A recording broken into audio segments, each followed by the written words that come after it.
नमस्कार मित्रों, मैं हूं अभिषेक। आप सभी का हार्दिक स्वागत करता हूं। हमारी कुछ क्लासेस बची हुई हैं जिसमें से अंतिम लगभग क्लासेस की श्रृंखला चल रही है, जिसमें आज हम दर्शन की श्रृंखला में देखेंगे वैशेषिक दर्शन। हमने अवैदिक दर्शन पढ़ लिए थे। अवैदिक दर्शनों में तीनों दर्शन, उसके बाद वैदिक दर्शनों में हमने सांख्य देख लिया था और वैशेषिक सांख्य और योग देख लिया था। उसके बाद अब हमें पढ़ना है क्या, न्याय और वैशेषिक। न्याय और वैशेषिक दर्शन देख लेना है, ठीक है। तो सांख्य और योग को इसलिए देखा गया क्योंकि उसमें कोई भेद नहीं है, बस दर्शन के विभाजन की श्रृंखला में आचार्य भेद मानते हैं। वैसे सांख्य और योग में कोई भेद प्राप्त नहीं होता है बहुत विशेष। ऐसे न्याय और वैशेषिक में कोई बहुत ज्यादा भेद नहीं है, दोनों एक ही है। बहुत सारी विषयों पर इनका साम्य है, लेकिन वैशेषिक दर्शन को हमने पहले क्यों लिया है, क्योंकि वैशेषिक दर्शन न्याय दर्शन से अधिक प्राचीन है।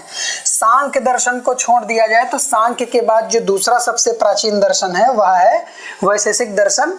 इसीलिए हमने न्याय दर्शन को लेने की अपेक्षा पहले वैशेषिक दर्शन को लिया है। ठीक है, चलते हैं सीधे देखते हैं विषय वस्तु को। कि जैसा कि मैंने पहले भी चर्चा की कि सांख्य के बाद सबसे प्राचीन दर्शन जो है वो कौन सा है, वैशेषिक दर्शन है। मतलब अगर पूछा जाए न्याय सबसे प्राचीन है, न्याय वैशेषिक में कौन सा प्राचीन है, तो वैशेषिक दर्शन अधिक प्राचीन है न्याय की अपेक्षा, क्योंकि वैशेषिक दर्शन से प्रभावित दिखता है न्याय दर्शन। इसीलिए और बहुत सारे ऐसे ग्रंथ हैं जिसमें न्याय के ऐसे ग्रंथ जिसमें वैशेषिक दर्शन के कुछ सूत्रों की या कुछ विषयों की चर्चा की गई है। तो इसके कारण विशेष नामक पदार्थ का विवेचन करने से इसका जो है नाम पड़ा वैशेषिक। मतलब विशेष नाम के पदार्थ पर विशद विचर्चा करने से यह जो विशेष नामक पदार्थ है वैशेषिक दर्शन का, या अन्य दर्शनों में बहुतायत प्राबल्यन बहुत प्राप्त नहीं होता है, प्रामुख्यन बहुत प्राप्त नहीं होता है, लेकिन इस विशेष नाम के पदार्थ को लेकर के एक विशद चर्चा मिलती है वैशेषिक दर्शन में। यद्यपि न्याय दर्शन में भी विशेष को लेकर के उतनी चर्चा नहीं होती जितनी की वैशेषिक दर्शन में होती है। उसी के आधार पे इसका नाम वैशेषिक दर्शन पड़ा होगा, ऐसा आचार्य अनुमान करते हैं। साथ में ही इस दर्शन का जो, जैसे सभी दर्शनों का आरंभिक ग्रंथ, चूंकि इन सभी दर्शनों का विकास जो हुआ, वैसे तो वैदिक साहित्य में इन सभी दर्शनों के आपको संकेत मिल जाएंगे, उनकी जो विषय वस्तु है वो मिल जाएगी, सब मिल जाएगा, लेकिन इन दर्शनों के प्रवर्तन में जो प्रमुख सूत्र ग्रंथ हैं वह आधार बनते हैं। जैसे चारवाक दर्शन के लिए बारहस्पत्य सूत्र, ऐसे ही त्रिपिटक जो ग्रंथ हैं वो हो गए बौद्धों के लिए, जैनों के लिए आगम ग्रंथ। ऐसे ही जब इधर आएंगे आप वैदिक दर्शनों में आएंगे तो क्या विवेचन मिलेगा, तब मिलेगा आपको सांख्य के लिए सांख्य सूत्र,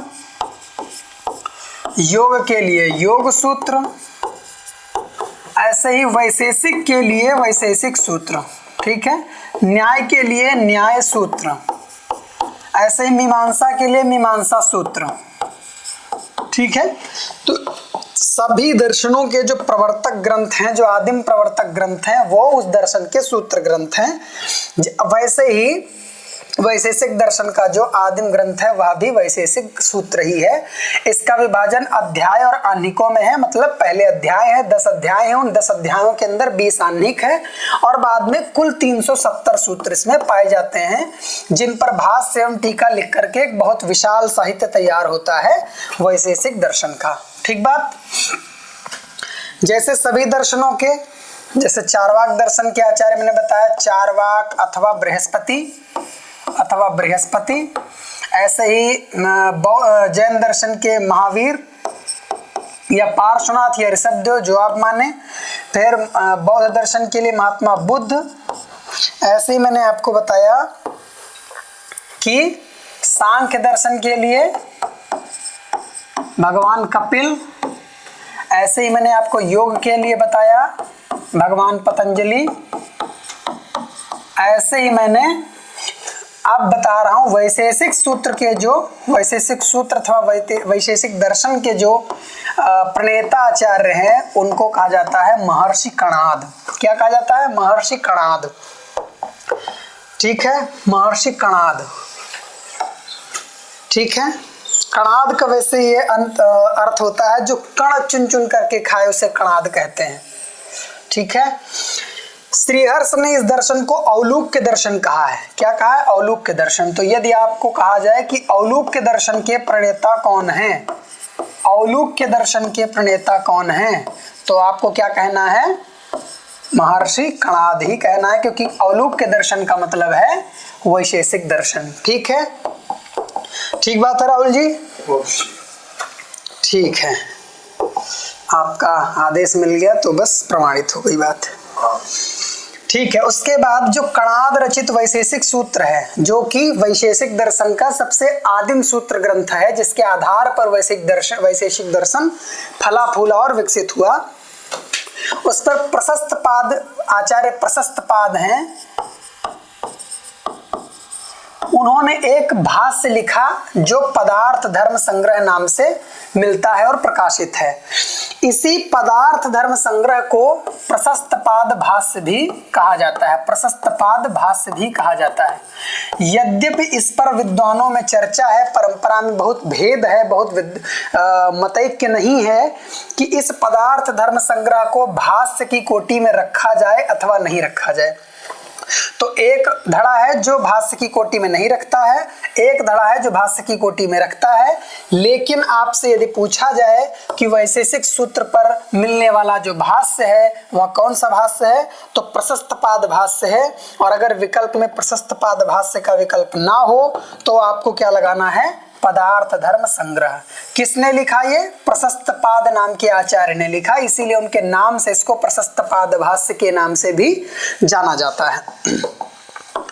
उसके बाद आगे चलते हैं। क्या बात है? वैशेषिक दर्शन का प्रवेश द्वार। प्रवेश द्वार से मतलब है यदि आपको वैशेषिक दर्शन का मूल तत्व जानना हो तो एक प्रकरण ग्रंथ है तर्क संग्रह। इस तर्क संग्रह में वैशेषिक दर्शन का सारांश, वैसे तो वैशेषिक दर्शन बहुत विशाल है, उसका सार आपको इस तर्क संग्रह में मिल जाएगा। यदि आपसे पूछा जाए कि यह जो तर्क संग्रह ग्रंथ है यह किस प्रकार का ग्रंथ है, तो ध्यान रखना कि यह न्याय और वैशेषिक दोनों विषयों का ग्रंथ है, दोनों दर्शनों का ग्रंथ है। क्यों? इसमें प्रमाण न्याय से लिए गए हैं और बाकी विषय वैशेषिक दर्शन से लिए गए हैं। तो इस बात का ध्यान रखना, केवल न्याय का ग्रंथ नहीं है, केवल वैशेषिक दर्शन का ग्रंथ नहीं है, दोनों दर्शनों का मिश्रित ग्रंथ है, प्रकरण ग्रंथ है, नाम है तर्क संग्रह। आचार्य अन्नम भट्ट ने इसका प्रणयन किया है। ठीक है, ध्यान रखना है।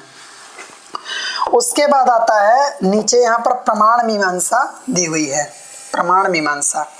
तो वह यहाँ नीचे कट गया है, लेकिन मैं आपको यहाँ समझा दे रहा हूँ इसकी प्रमाण मीमांसा क्या है। वैशेषिक दर्शन विशिष्ट बात यह है कि वैशेषिक दर्शन केवल दो ही प्रमाण मानता है, एक मानता है प्रत्यक्ष और एक मानता है अनुमान।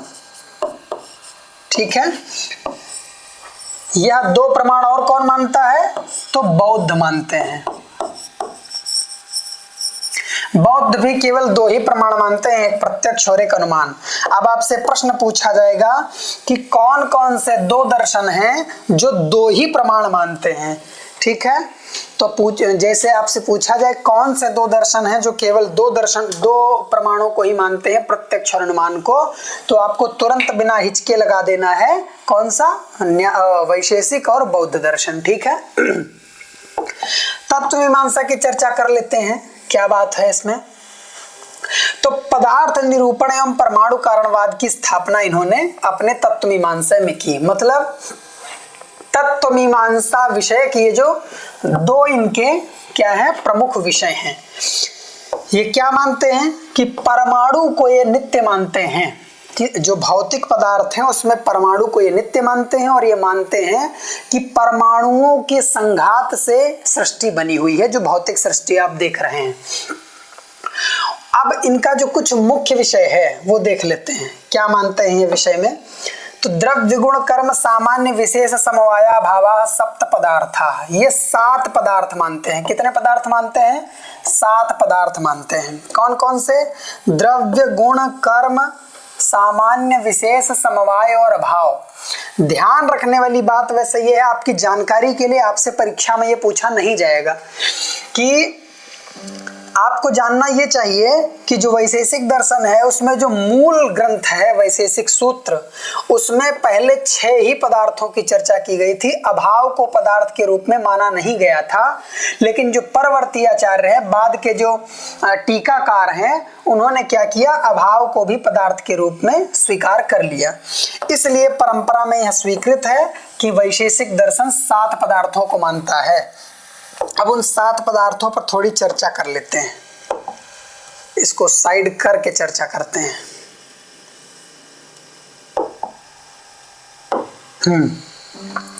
तो द्रव्य हो गया सबसे पहला। 7 पदार्थ हैं जिसमें पहला है द्रव्य। द्रव्य कितने होते हैं? 9। अभी उन पर आगे हम चर्चा करेंगे, या तो यही कर लेते हैं। 9 द्रव्य होते हैं। कौन कौन से? पृथ्वी, अप, तेज, वायु, आकाश, काल, दिक्, आत्मा और मन। ये 9 द्रव्य मानता है वैशेषिक दर्शन। ठीक है, जिसमें पृथ्वी, आप, तेज, वायु, ये 4 जो पदार्थ हैं, ये नित्य और अनित्य के भेद से 2 प्रकार के होते हैं। नित्य मतलब परमाणु रूप। परमाणु रूप जो कौन है? पृथ्वी है, परमाणु रूप जल है, परमाणु रूप तेज है और परमाणु रूप वायु है, वो नित्य है। और जो कार्य रूप पृथ्वी, कार्य रूप जल, कार्य रूप तेज, कार्य रूप वायु है, जो आपको दिखती है, वो क्या है? अनित्य है। तो ये 4 पदार्थ जो है परमाणु रूप और कार्य रूप के भेद से नित्य अनित्य माने जाते हैं। 2 प्रकार के होते हैं। इसमें जो आपका आकाश है, ये विभु है और केवल एक है। ठीक है, इसके भेद प्राप्त नहीं होते हैं। काल के भी भेद प्राप्त नहीं हो, अतीतादि व्यवहार हेतु काला होता है। तो व्यवहार के भेद से हम उसको भविष्य, भूत और वर्तमान के भेद से 3 प्रकार का मानते हैं, बाकी इसका भी कोई भेद नहीं होता है। ठीक है, दिक् भी व्यवहार के भेद से हम उसको चाहे 4 माने चाहे 10 प्रकार की दिक् माने, लेकिन वो व्यवहार का मात्र, इसका भी विभाजन नहीं मिलता है। आत्मा 2 प्रकार का विभाजन मिलता है, एक होता है जीवात्मा और एक होती है परमात्मा। तो यह 2 प्रकार से आत्मा का विभाजन वैशेषिक दर्शन करता है। उसके बाद मन का भी कोई भेद नहीं है। मन एक अपने आप में द्रव्य है, जिसकी चर्चा हम आगे करेंगे। आपसे पूछा जा सकता है कि आकाश कितने प्रकार का होता है? आकाश एक ही होता है। तो अब वैशेषिक दर्शन द्रव्य कितने मानेगा? द्रव्य मानेगा 9। किसी प्रकार का संदेह नहीं। अब आगे चलते हैं। द्रव्य हमारे 7 पदार्थ थे, जिसमें द्रव्य तो हो गया। उसके बाद आएगा गुण। कितने गुण माने? 24, चतुर्विंशति गुणा। कौन कौन से? रूप, रस, गंध, स्पर्श, संख्या, परिमाण, पृथक्त्व, संयोग, विभाग, परत्व मतलब परत्व और अपरत्व। रूप, रसगंध, स्पर्श, संख्या, परिमाण, पृथक, संयोग, विभाग, परत्व, अपरत्व, गुरुत्व, द्रवत्व, शब्द, बुद्धि, सुख, दुख, इच्छा, द्वेष, प्रयत्न, सुख दुख इच्छा द्वेष प्रयत्न, स्नेह शब्द बुद्धि। यहां पर स्नेह छूट गया है। स्नेह, शब्द, बुद्धि, सुख, दुख, इच्छा, द्वेष, प्रयत्न, धर्म, अधर्म और संस्कार। ये 24 प्रकार के गुण मानता है। 1 2 3 4 5 6 7 8 9 10 11 12 13 14 15 16 17 18 19 20 21 22 23 24। ये 24 हो गए। कौन से? रूप, रस, गंध, स्पर्श, संख्या, परिमाण, पृथक्त्व, संयोग, विभाग, परत्व, अपरत्व, गुरुत्व, द्रवत्व, स्नेह, शब्द, बुद्धि, सुख, दुख, इच्छा, द्वेष, प्रयत्न, धर्म, अधर्म, संस्कार। ये 24 गुण मानते हैं, जिसमें से कुछ गुण ऐसे हैं जो हमें देख लेना चाहिए, उनके थोड़ा भेद वगैरह जान लेने चाहिए। जैसे रूप, अब यहां मैं लिखूंगा नहीं, लेकिन आप लिख लीजिए, नोट्स बना लीजिएगा कि रूप कितने प्रकार का होता है? 7 प्रकार का होता है। कौन कौन सा? शुक्ल, नील, पीत, रक्त, हरित, कपिश, चित्र भेदात रूपम सप्तविधा। रूपम सप्तविधम 7 प्रकार का होता है। ठीक है, कौन कौन सा? शुक्ल, नील, पीत, रक्त, हरित, कपिश और चित्र। ठीक है, 7 प्रकार का रूप होता है। उसके बाद आता है रस, मधुराम्ल, लवण, कटु, कषाय, तिक्त, भेदात। ये 6 प्रकार, मधुर, अम्ल, लवण, कटु, कषाय, तिक्त, यह 6 प्रकार का रस होता है। तो ध्यान रखना है, 6 प्रकार का रस होता है। उसके बाद गंध, सुरभि और असुर, सुरभि और सुरभि और असुरभि।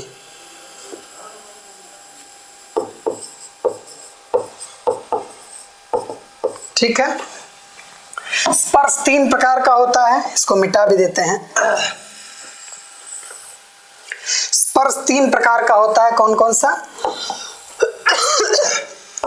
एक होता है उष्ण, एक होता है शीत, एक होता है अनुष्णा शीत। अनुष्णा शीत मतलब ना ठंडा ना गर्म, जैसे पृथ्वी और वायु में होता है। तो ऐसे हमारा क्या हो गया विभाजन? रूप हो गए 7, रस हो गए 6, गंध हो गए 2, स्पर्श हो गए 4, स्पर्श हो गए 3। संख्या का विभाजन वैसे तो एक संख्या नित्य है, द्वित्वादि जो है सर्वत्र अनित्य ही होती है, ऐसा कोई विभाजन नहीं मिलता है।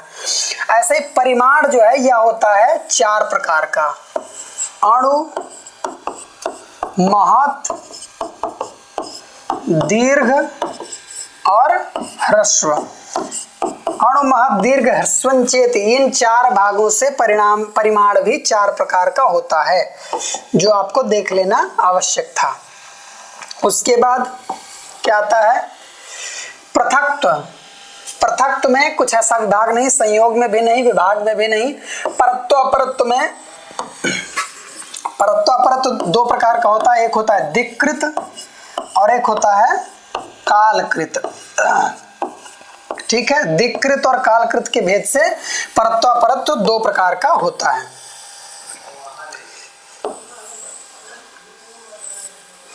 उसके बाद आता है परत्व अपरत्व, गुरुत्व, द्रवत्व। द्रवत्व 2 प्रकार का होता है।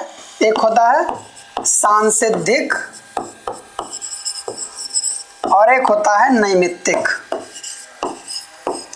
यहां हो सकता है आपको कम दिख रहा हो, पर मेरे बोलने के बाद आप इसका कम से कम नोट्स बना लीजिएगा। आपसे पूछ लिया जाएगा सांसिधिकम किम, ऐसे दे देगा, ऐसे सांसिधिकम किम, आपको पता नहीं होगा कि सांसिधिकम द्रवत्वम, तो गलत हो जाएगा प्रश्न। ठीक है। ऐसे ही शब्द 2 प्रकार का होता है। कौन कौन सा? एक होता है ध्वन्यात्मक और एक होता है वर्णात्मक। ध्वन्यात्मक और वर्णात्मक। ठीक है। वर्णात्मक मतलब जो लिख लेते हैं हम, उस जिस ध्वनि का, जैसे लिपि, लिपि क्या है? वर्णात्मक ध्वनि का भेद है। ऐसे बुद्धि, बुद्धि के 2 भेद होते हैं। वैसे इसकी विशद चर्चा हम आगे करेंगे, लेकिन 2 इसको मिटा लेते हैं।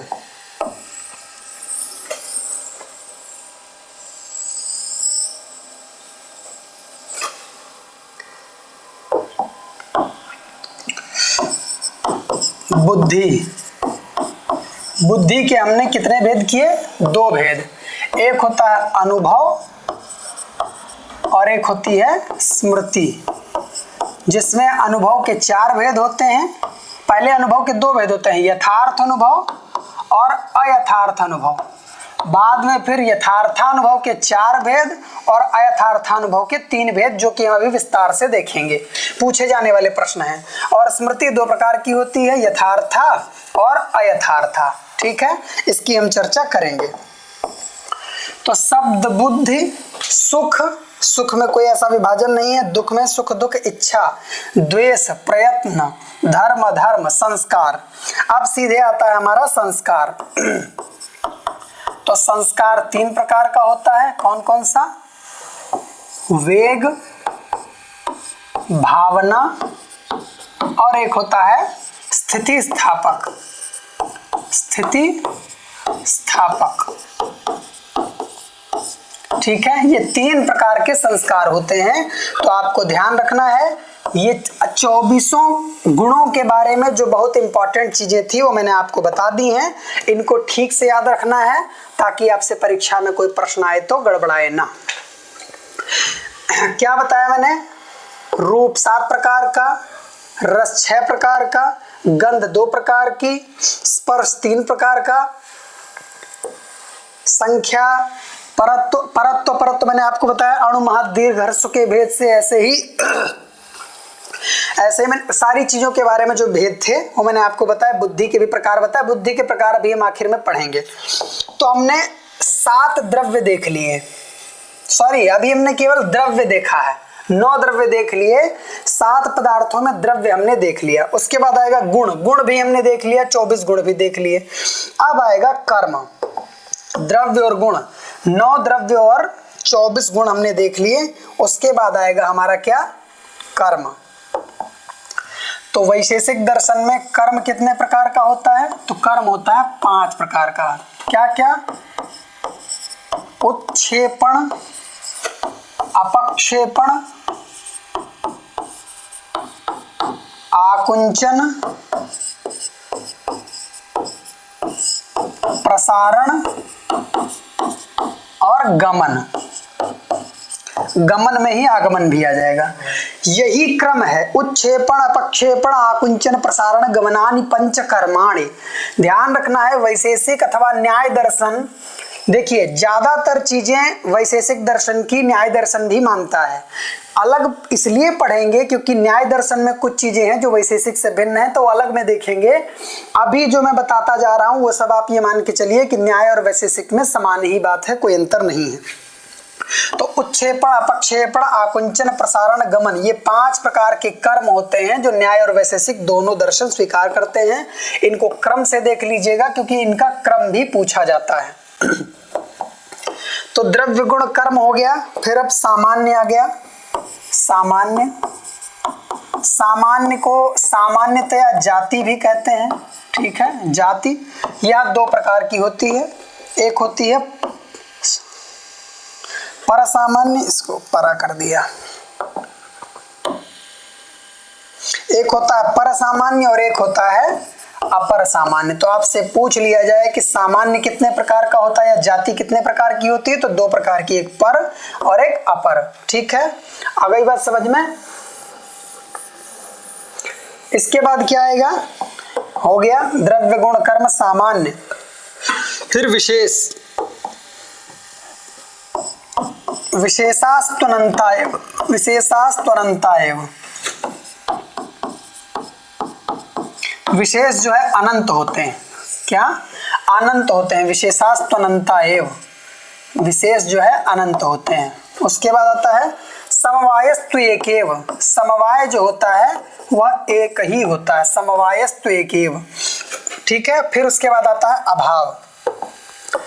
विशेष समवाया भावा सप्त पदार्था। तो अभाव आ गया। ठीक है, यह जो अभाव है यह मूलतः इसके 2 भेद होते हैं, लेकिन अंतिम में इसके 4 भेद हो जाते हैं। तो चारों आपको याद रखने हैं। ठीक है, कौन सा? प्राग भाव, आशा है आपको दिख रहा होगा, मैं कलर चेंज कर लेता हूं। प्रध्वंसा भाव, प्राग भाव, प्रध्वंसा भाव, अन्योन्या भाव और प्राग भाव, प्रध्वंसा भाव, अन्योन्या भाव और अत्यंता भाव। ये 4 प्रकार के अभाव मिलते हैं वैशेषिक अथवा न्याय दर्शन में, दोनों में स्वीकृत है। तो आपसे पूछा जाए कि अभाव के कितने भेद होते हैं, तो 4 भेद होते हैं, बिना संकोच के बताना है। आवश्यकता पड़ने पर चारों भेदों को भी, चारों अभावों को भी आगे समझाया जाएगा। ठीक है, तो ये हो गए हमारे 7 पदार्थ। क्या हो गए ये हो गए हमारे 7 पदार्थ जिनकी हमने चर्चा की। ठीक है, 7 पदार्थ हो गए, जिनमें 7 पदार्थों की हमने विधिवत चर्चा कर ली है। उसके बाद जैसे अगर देखा जाए परीक्षा में वैसे कम ही संभावना है कि आपसे पूछा जाए, लेकिन 2 प्रकार से विभाजन वैशेषिक दर्शन में पदार्थों का होता है। एक होते हैं भाव पदार्थ और एक होते हैं अभाव पदार्थ। तो जो 6 पदार्थ हैं अभाव को छोड़ के वो भाव पदार्थ में आ जाएंगे और एक जो बचेगा वो अभाव पदार्थ में आ जाएगा। ठीक है, तो ये बहुत ज्यादा परीक्षा के दृष्टिकोण से बहुत इंपॉर्टेंट नहीं है, इसलिए मैंने उसको नहीं बताया। अभावात्मक पदार्थ केवल एकमात्र अभाव ही है जिसके 4 भेद होते हैं, प्राग भाव, प्रध्वंसा भाव, अन्योन्या भाव और अत्यंता भाव। ठीक है, वैशेषिक दर्शन कुल 7 पदार्थ स्वीकार करता है, 6 भावात्मक और 1 अभावात्मक, जो बातें मैंने आपको अभी पूरी बता दी हैं। ठीक है, चलते हैं आगे।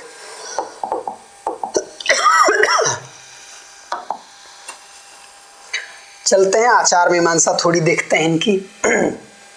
यही बात जो मैं आपको बता के आया हूं, वैशेषिक दर्शन 9 द्रव्य से, अब चूंकि मैंने पीछे पदार्थ बताए तो द्रव्य जो पहला पदार्थ है उसकी चर्चा कर रहे हैं कि पृथ्वी, जल, तेज, वायु, आकाश, काल, दिग, आत्मा और मन के भेद से जो द्रव्य होते हैं वो 9 होते हैं, जो मैंने आपको पहले बता दिया। पृथ्वी, तेजो, वायु, आकाश, काल, दिगात्मा मनांसि नवैव, 9 प्रकार के ही क्या होते हैं, द्रव्य होते हैं, जिनकी मैंने विस्तृत चर्चा भी अभी वहां की है।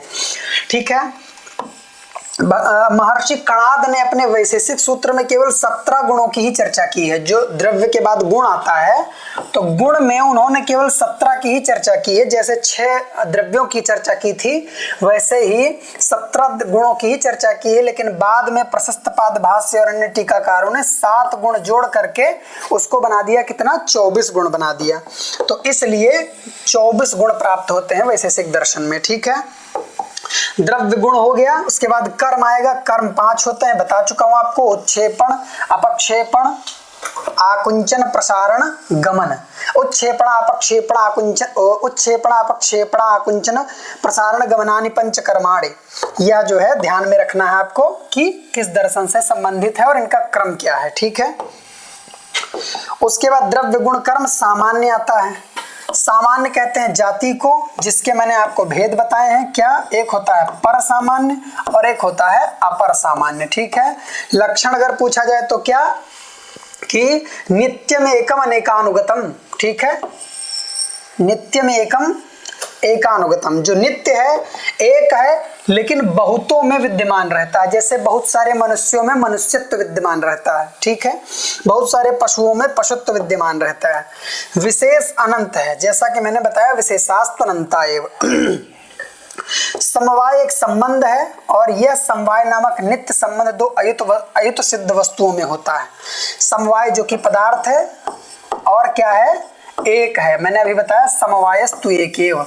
ठीक है, उसके बाद इसके नीचे जो पीपीटी में दिख नहीं रहा है वह अभाव के बारे में चर्चा कर रहा है। तो मैंने आपको पहले ही बताया कि अभाव 4 प्रकार का होता है। ठीक है, वो मैं आपको पीछे बता चुका हूं। अब उसके बाद आती है बुद्धि अथवा ज्ञान। जब गुणों की चर्चा कर रहे थे तो एक जगह आया था स्नेह शब्द बुद्धि, दिख रहा है, स्नेह शब्द बुद्धि। उसमें बुद्धि जो है वो बहुत इंपॉर्टेंट है क्योंकि यहां से प्रश्न पूछ लिए जाते हैं। ठीक है, बुद्धि का मतलब ज्ञान भी होता है। तो जो लक्षण दिया, सर्व व्यवहार हेतु ज्ञानम बुद्धि, सभी प्रकार के व्यवहार का जो ज्ञान का कारण है, सभी प्रकार के व्यवहार के प्रति जो हेतु है वह है बुद्धि अथवा ज्ञान। ठीक है, और सा बुद्धि दुविधा, दो प्रकार की होती है, वहां भी मैंने पीछे बताया था। एक होता है अनुभव और एक होता है स्मृति।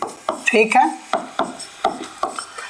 अब आगे बढ़ने से पहले यहां में लक्षण बताने के बाद, इतना समझा देने के बाद आगे बढ़ने से पहले चार भेद अनुभव के, और सॉरी दो भेद, फिर चार भेद और तीन भेद, और बाद में स्मृति के दो भेद, वो मैं आपको समझाऊंगा। लक्षण किया आचार्य ने, संस्कार मात्र जन्यम ज्ञानम स्मृति। संस्कार मात्र से जन्य हो जो, ठीक है, उसको कहेंगे, मतलब ऐसा ज्ञान जो संस्कार मात्र से उत्पन्न होता हो, उसे कहेंगे स्मृति। तो स्मृति पहले तो बताओ बनती कैसे है? स्मृति कैसे बनती है? जब आप किसी वस्तु का प्रत्यक्ष करते हैं और पुनः उस वस्तु का प्रत्यक्ष न हो लेकिन स्मरण मात्र हो, तो उसे कहेंगे क्या? स्मृति। उसे कहेंगे स्मृति। तो वही कह रहे हैं, संस्कार मात्र जन्यम ज्ञानम स्मृति। यहां पर जो मात्र शब्द है ना, मात्र शब्द जो है वह जो है प्रतिभिज्ञा का वारण करने के लिए दिया गया है। या प्रतिभिज्ञा का वारण ही आपको स्मृति का लक्षण स्पष्ट कर देगा। क्या है? देखिए, किसी वस्तु का जब आप प्रत्यक्ष करते हैं इंद्रियों से, बार बार प्रत्यक्ष करते हैं, तो आपकी बुद्धि में एक संस्कार बन जाता है।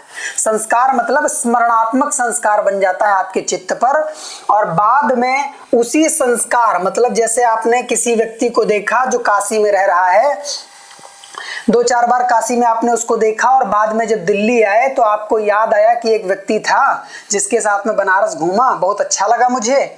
तो यह जो उस व्यक्ति के बारे में जो स्मरणात्मक ज्ञान है वही स्मृति है। लेकिन स्मृति और प्रतिभिज्ञा में भेद क्या है?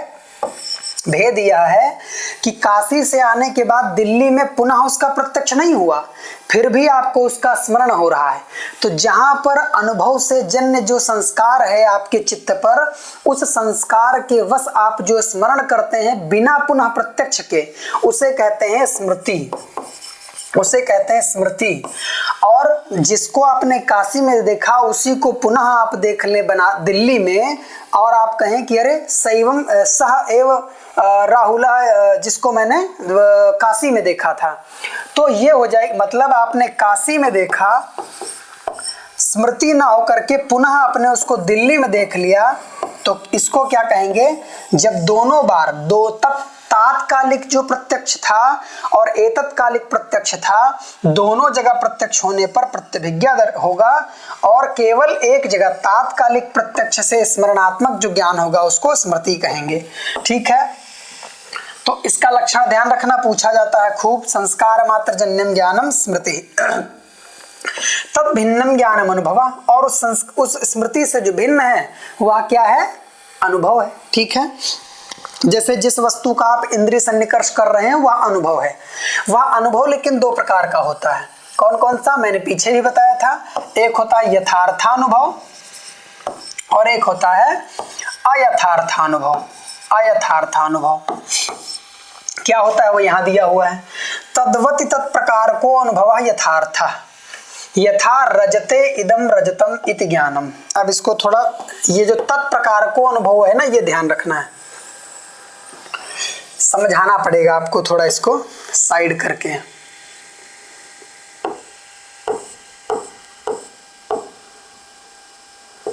देखिए, सबसे पहले इस बात को समझने के लिए आपको एक बात और जाननी पड़ेगी कि न्याय जो है वस्तु का स्वरूप कैसा मानता है। तो वो मानता है जाति विशिष्ट व्यक्ति। जाति विशिष्ट व्यक्ति, जैसे उसे घट का ग्रहण करना हो तो घट कहते ही घटत्व तो अपने आप उपस्थापित हो जाएगा, अनुल्लिख्यमान जाति अपने आप उपस्थित हो जाएगी। जैसे हमने कहा कि घट अयम घटः, तो जैसे बोध होगा उसमें घटत्व तो अपने आप आ जाएगा, मतलब कीदृशः घटः, तो घटत्व विशिष्ट घटः, ऐसा बोध अपने आप हो जाएगा। तो घट कहने पर घटत्व से विशिष्ट घट है, यह ज्ञान अपने आप उपस्थित होने लग जाएगा। वैसे ही यथार्थ अनुभव जो होगा, यदि जैसे वहां लक्षण किया तद्वति तत्प्रकार को अनुभवो यथार्थ, तद्वति मतलब तद्वान है, तद से तद्वत से बनेगा तद्वान, और तद्वत सप्तमी एक वचन का है। मतलब ऐसा पदार्थ जो तद वाला है उसमें, तद वाले पदार्थ में, ठीक है, कैसा ज्ञान हो, तत्प्रकारक ज्ञान हो, तत्प्रकारक। अब इस तत्पद से क्या लेना है, ध्यान रखना है, दोनों जगह तत्पद से क्या लेना है। जिस वस्तु का ज्ञान करने जा रहे हैं, जिस वस्तु का ज्ञान करने जा रहे हैं, जैसे घट का ज्ञान करने जा रहे हैं तो घट, रजत का ज्ञान करने जा रहे हैं तो रजत, सुक्ति का ज्ञान, जिस भी संसार की वस्तु का आप ज्ञान करने जा रहे हैं उसमें रहने वाली जाति या उसमें रहने वाला जो अवच्छेदक धर्म है उसको आप तत्पद से लेंगे। जैसे उदाहरण के तौर पे मान लेते हैं, जो यहाँ उदाहरण दिया हुआ है, रजत को जानने जा रहे हैं, तो रजत में रहने वाला जो अवच्छेदक अथवा धर्म है अथवा जो जाति है वह क्या है, रजतत्व है, ठीक है। तो अब तद्वती मतलब रजतत्व से युक्त रजत में, तद्वती का मतलब हुआ रजतत्व वाले, रजतत्व, तद्वती का जो मैंने अर्थ बताया तद वाले में, जो तद वाला हो उसमें, तो तद वाला मतलब जो रजतत्व वाला हो, तो रजतत्व वाला कौन होगा, रजत होगा, क्योंकि रजतत्व कहाँ रहता है, रजत में रहता है। तो रजतत्व वाला, जो रजतत्व वाला हो ऐसा पदार्थ कौन होगा, रजत। तो इस रजत में कैसी प्रतीति, किस मतलब कैसा ज्ञान होना चाहिए, तो तत्प्रकारक ही ज्ञान भी होना चाहिए। मतलब तद्वती में तत्प्रकारक ही ज्ञान भी होना चाहिए तो यथार्थ माना जाएगा। मतलब जो तद वाला है उसमें तद वाला ही ज्ञान होना भी चाहिए, मतलब तद का ही ज्ञान होना चाहिए। तो जो रजतत्व वाला था वो था रजत, तो इस रजत में कैसा ज्ञान होना चाहिए, रजतत्व प्रकारक ज्ञान होना चाहिए, रजतत्व प्रकारक ज्ञान होना चाहिए, ठीक है। मतलब रजत है विशेषण जिसका, ऐसा ज्ञान होना चाहिए। तो ऐसा ज्ञान कहाँ होगा, सांप में, सर्प में सर्पत्व प्रकारक ज्ञान होगा, ऐसे रजत में रजतत्व प्रकारक ज्ञान होगा, ठीक है। ऐसे ही घट में घटत्व प्रकारक ज्ञान होगा, ठीक है। तो घट में अगर घटत्व प्रकारक ज्ञान हो रहा है तो यथार्थ अनुभव, रजत में अगर रजतत्व प्रकारक ज्ञान हो रहा है तो यथार्थ अनुभव, सर्प में अगर सर्पत्व प्रकारक ज्ञान हो रहा है तो यथार्थ अनुभव, ऐसे ही रज्जु में अगर रज्जुत्व प्रकारक ज्ञान हो रहा है तो इसका मतलब वह यथार्थ अनुभव है। आशा करता हूं आपको लक्षण समझ में आ गया होगा। मतलब जो तद वाला है तद से लेना है धर्म, जो जिस धर्म वाला है उसका उसी धर्मत्व प्रकारक ज्ञान होगा तो यथार्थ अनुभव होगा। लेकिन यदि उससे भिन्न तद अभाववती तत्प्रकार को अनुभव अयथार्थ, तद अभाववती मतलब कोई ऐसी वस्तु जिसमें जिस धर्म का अभाव है लेकिन उस धर्मत्व, वही धर्मत्व प्रकारक ज्ञान भी हो रहा है। उदाहरण से समझते हैं, सुक्तौ इदम रजतम, तो ले लेते हैं रजत को और इधर ले लेते हैं सुक्ति को,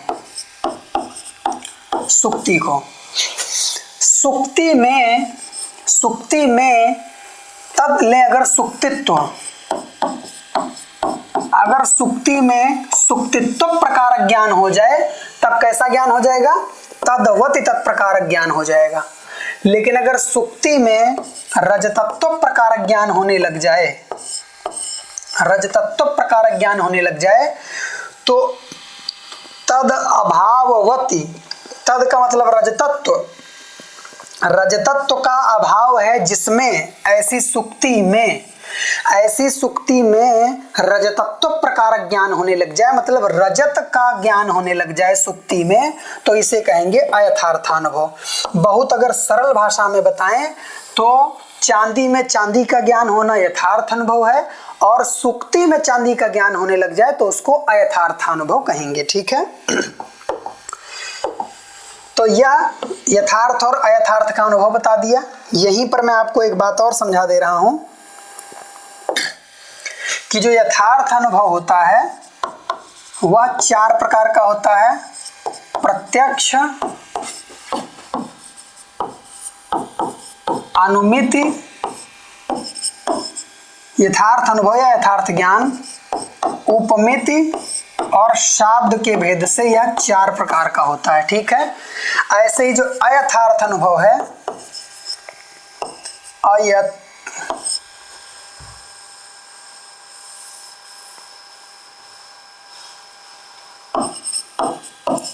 अयथार्थ अनुभव जो है वह 3 प्रकार का होता है। संशय, विपर्य और तर्क। व्याप्यारोपेण व्यापकारोपस्तर्कः विपर्य मिथ्या ज्ञानम या अतस्मिन् तद्बुद्धि विपर्य संशय एकस्मिन् धर्मणि नाना अवगाही जो ज्ञान है वो संशय होगा। ऐसे ही प्रत्यक्ष, अनुमान, उपमिति और शब्द ये जो किसके भेद हैं, ये यथार्थ के भेद हैं। संशय, विपर्य और तर्क ये अयथार्थानुभव के भेद हैं। किसी प्रकार का कंफ्यूजन नहीं होना चाहिए। और स्मृति 2 प्रकार की होती है, एक होती है यथार्था और एक होती है अयथार्था। ठीक है, हो गया क्लियर। अब लक्षण के दोष। न्याय शास्त्र या किसी भी शास्त्र की प्रवृत्ति 3 प्रकार से होती है। त्रिधा चास्य शास्त्र से प्रवृत्ति, एक होता है उद्देश्य, एक होता है लक्षण और एक होता है परीक्षा। उद्देश्य मतलब वस्तु कथन हो जाए, केवल वस्तु निर्देश हो जाए, और लक्षण मतलब उसके गुण धर्म बता दिए जाए, असाधारण धर्म वचन कर दिया जाए, और परीक्षा कि जो लक्षण किया गया है वह सही है कि नहीं। तो परीक्षा करते समय किन बातों का ध्यान रखना है कि लक्षण दोष रहित हो। कौन से दोषों से रहित हो? अव्याप्ति, अतिव्याप्ति और असंभव दोषों से रहित हो। ठीक है, जैसे अब ये 3 दोष क्या हैं, इनसे सीधे प्रश्न पूछ लिए जाते हैं, देख लेते हैं। क्या है? लक्ष्यैक देशावृत्तित्वम अव्याप्ति।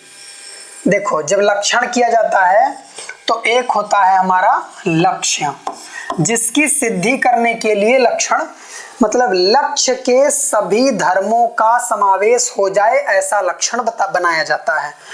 लक्ष्य के सभी असाधारण धर्मों का कथन हो जाए ऐसा लक्षण बनाया जाता है। लेकिन जब ऐसा लक्षण बने कि लक्ष्य के एक देश का कथन या लक्ष्य के किसी एक देश का ही कथन कर पाए और एक देश छूट जाए तो उसे कहेंगे क्या? अव्याप्ति दोष। अव्याप्ति दोष मतलब जब लक्ष्य के एक देश में लक्षण जाए ही ना, कुछ ऐसे असाधारण धर्म हैं वस्तु के जो बच जाएं, लक्षण आपका उन बातों को कह ही ना पाए तो उसे कहेंगे अव्याप्ति दोष। जैसे कपिलत्वम गौर लक्षणम, ध्यान रखना यही उदाहरण पूछ लेगा कि किसका उदाहरण है ये। कपिलत्वम गौर लक्षणम मतलब गाय जो है पीली होती है। गाय जो है क्या होती है? कपिल होती है। गाय जो है पीली होती है। अगर ऐसा लक्षण कर लिया जाए, यह कपिल होती है, ठीक है, ऐसा लक्षण कर लिया जाए तो जो एक देश में ही लक्षण आपका जा रहा है, मतलब लक्ष्य के जब आपका लक्षण लक्ष्य के एक देश में जाए और बाकी एक देश में ना जाए तो उसे कहते हैं अव्याप्ति। तो यहाँ पर जब आपने लक्षण किया कि कपिलत्वम गौर लक्षणम, गाय पीली होती है, तो ये जो कपिलत्व है ना, गाय पीली तो होती है, ये बात तो सत्य है, लेकिन गाय काली भी होती है।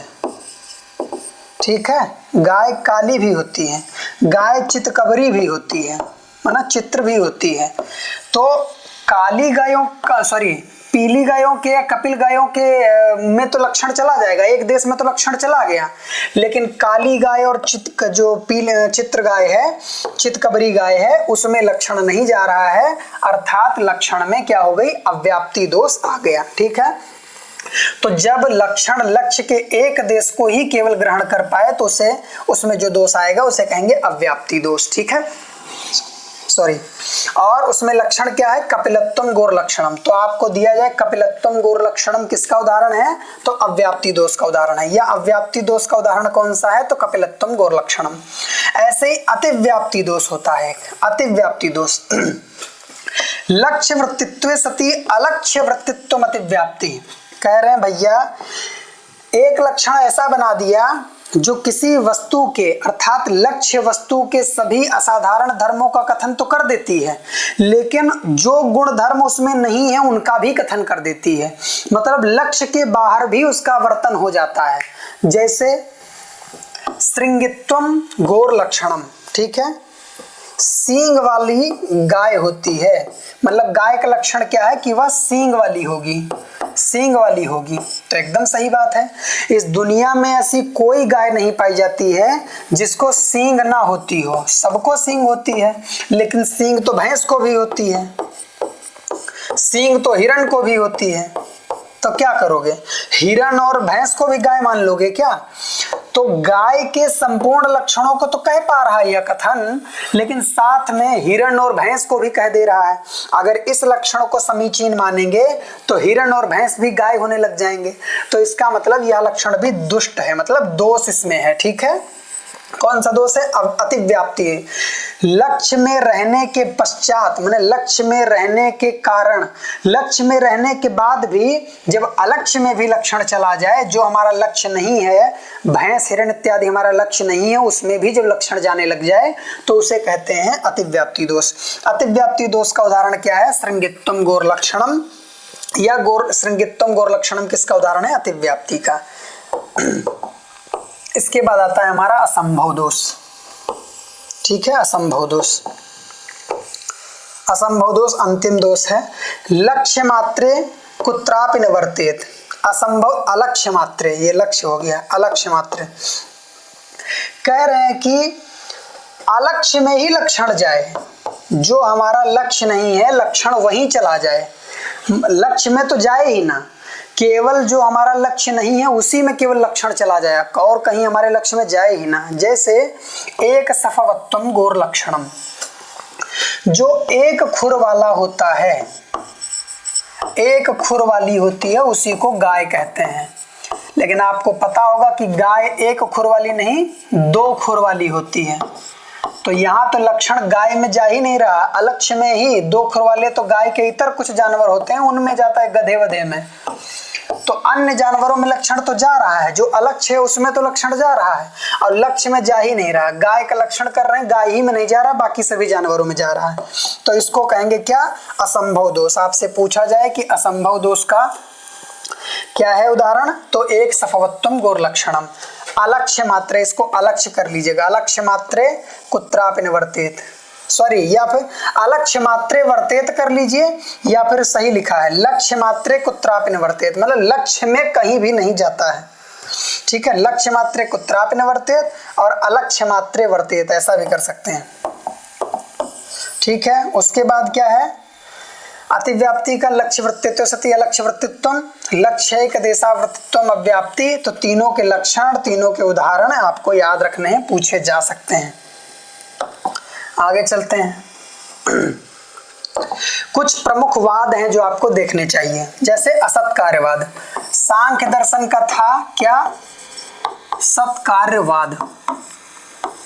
और न्याय और वैशेषिक दर्शन का क्या है? असत कार्यवाद। इसको मैं थोड़ा समझा देता हूं। सांख्य मानता है कि कार्य अपने कारण में सत है। ठीक है, कार्य अपने कारण में सत है, और कार्य जो उत्पन्न होता है वो कारण से भिन्न नहीं होता है, वह पहले से विद्यमान था, बस केवल प्रकटीकरण उसका हो गया है। लेकिन असत कार्यवाद में ऐसा नहीं होता है। असत कार्यवाद में ऐसा नहीं होता। असत कार्यवाद मानता है कि कार्य अपने कारण में पहले से सत नहीं होता है। कारण सामग्री मिल करके व्यापार करके एक नई वस्तु, नए पदार्थ की रचना करते हैं। मतलब धागों से मिल करके एक नया पदार्थ उत्पन्न होता है, जिसको आप पट कहते हैं। धागा और पट, धागा और कपड़ा एक नहीं है, धागा अलग बात है और कपड़ा जो है वो अलग बात है। तो तंतु मिल करके एक नई सामग्री का जनन करते हैं, एक नई सामग्री को उत्पन्न करते हैं, जिसको पट कहा जाता है। लेकिन सत्कार्यवादी क्या मानते हैं? कि तंतु और पट में कोई भेद नहीं है, सिर्फ तंतुओं में जो छुपा हुआ कपड़ा था उसका प्रकटीकरण हो गया, उसका आविर्भाव हो गया है। वस्तुतः दोनों में कोई तात्विक भेद नहीं है। लेकिन ये नहीं मानते, ये कहते हैं कि कारण रूप जो सामग्री है उससे मिल करके जो एक पदार्थ उत्पन्न होता है वह नई उत्पत्ति है, वह नया पदार्थ है। इसीलिए परिणामवाद को ना मान करके ये आरंभवाद मानते हैं। क्या मानते हैं? आरंभवाद। कि जब कारण सामग्री आपस में मिल जाती है, व्यापार के उपरांत जो नया पदार्थ उत्पन्न होता है वह नया पदार्थ है, उस नए पदार्थ का आरंभ होता है, केवल परिणमन नहीं होता है, उस नए पदार्थ की उत्पत्ति होती है। तो आपको ध्यान रखना है कि सत्कार्यवाद सांख्य मानते हैं, असत्कार्यवाद कौन मानता है? असत्कार्यवाद न्याय और वैशेषिक मानते हैं। इसी असत्कार्यवाद को आरंभवाद भी कहा जाता है। जैसे सत्कार्यवाद को परिणामवाद कहा जाता है, ठीक है। वैसे इसको अब दो और विशेष इनके वो हैं, एक है पीलूपाक, एक है पीलूपाक। न्याय इस मामले में थोड़ा भेद रखता है, न्याय मानता है पिठरपाक और वैशेषिक मानता है पीलूपाक, ठीक है। तो ध्यान रखना है। बेसिकली परमाणु में पाकक क्रिया कैसे होती है, मतलब द्रव्य में जो पदार्थ है, द्रव्य है, उसमें पाकक क्रिया मतलब उसमें हीट का ट्रांसफर कैसे होता है और उस हीट के कारण जो नई सृष्टि होती है उसका कैसे, उसका प्रोसेस क्या है। तो वैशेषिक मानते हैं कि पीलूपाक होता है, मतलब जैसे कोई वस्तु है जो बहुत सारे अणुओं से ऐसे मिल करके बनी है, मान लो एक घड़ा है जो ऐसे बहुत सारे अणुओं से मिल करके बनेगा, ठीक है। ऐसे बहुत सारे अणुओं से मिल करके मान लो कोई घड़ा बना है, तो इस घड़े को पकाने के लिए कुम्हार ने जो प्रयास किया होगा, एक घड़ा बना करके क्या किया होगा, पकाने के लिए एक उसमें रख दिया होगा। लेकिन ये मानेंगे कि पहले प्रत्येक अणु में पाक होगा, और जब प्रत्येक अणु में पाक हो जाएगा तो उसी को कह दिया जाएगा कि पहले अणु में पाक होता है और बाद में जो है उसी का समुदाय जो होता है मान लिया जाता है कि द्रव्य में पाक हो गया। लेकिन पिठरपाक ऐसा ना मान करके वो मानता है कि अणु में पाक न, परमाणु में पाक ना होने की बजाय पूरे के पूरे द्रव्य में ही एक साथ पाक हो जाता है, ठीक है। तो उसका भेद है और डिटेल में नेट में पढ़ेंगे जब आप लोग आ जाएंगे तब। बाकी परमाणुवाद की अवधारणा मूलतः वैशेषिक दर्शन की है, ध्यान रखना है, ठीक है। जो मैंने अभी आपको बताया पीलूपाक उसी से संबंधित है परमाणुवाद भी। प्रामाण्य कैसे मानते हैं लोग? परतः मानते हैं। प्रामाण्य भी परतः मानते हैं और अप्रामाण्य भी परतः मानते हैं। प्रामाण्य का मतलब प्रमाण की प्रामाणिकता कैसे स्वीकार करते हैं? परतः। परतः का मतलब है प्रवृत्ति साफल्य से, प्रवृत्ति साफल्य से। अब प्रवृत्ति साफल्य क्या है?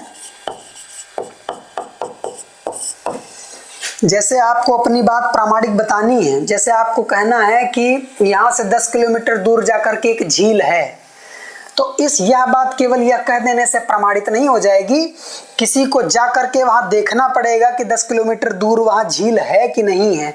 अगर गया कोई 10 किलोमीटर दूर बाद गया, झील मिल गई, उसमें पानी हुआ, तब तो मान लिया जाएगा कि आपकी बात जो है प्रामाणिक थी। लेकिन परता का मतलब जिस पदार्थ के बारे में कथन कर रहे हैं उस पदार्थ से संबंधित जब प्रवृत्ति साफल्य निश्चित हो जाएगा तो वह बात प्रामाणिक हो जाएगी।